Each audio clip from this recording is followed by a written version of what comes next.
રાજકોટ શહેરમાં પતિ પત્नी और वोना કિસ્સામાં પત્નીના પ્રેમી દ્વારા પતિની હત્યા નિપજાવી દેવાતા ચકચાર મચી છે।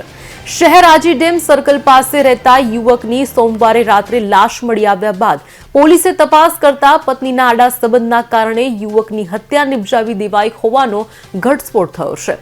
પોલીસે પત્નીના પ્રેમી અને તેના મિત્રની ધરપકડ કરીને વધુ તપાસ હાથ ધરી છે।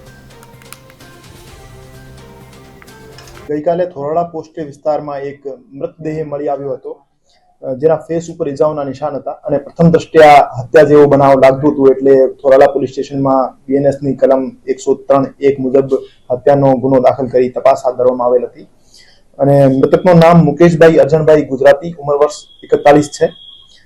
થોરાળા પોસ્ટે પીઆઈ શ્રી વાઘેલા અને એલસીબી ઝોન 1 પીએસઆઈ શ્રી બોરીસાગરના નેતૃત્વમાં તપાસ હાથ ધરવામાં આવેલ હતી અને અત્યાર સુધી 2 આરોપી હત્યાના બનાવમાં હસ્તગત કરવામાં આવેલ છે। સમગ્ર બનાવનું કારણ આ હતું કે મરણ જનારના જે વાઇફ છે એમના આડા સંબંધ આરોપી સાગર મકવાણા સાથે હતા અને સાગર મકવાણાને અને એમના વાઇફને વચ્ચે પેલા મરણ જનાર અડચણ રૂપે થતા હતા, એટલા માટે ઝઘડો થયો અને પથ્થરના ઘા કરી એમની મોત નિપજાવવામાં આવેલ હતી। આરોપી અને મરણ જનાર બંનેના ગુનાહિત ઇતિહાસ છે। મરણ જનારના વિરુદ્ધ ઘરફોડ ચોરીઓના ગુના દાખલ થયેલા છે અને આરોપી વિરુદ્ધ પોક્સો 376 નો એક ગુનો દાખલ થયેલો છે।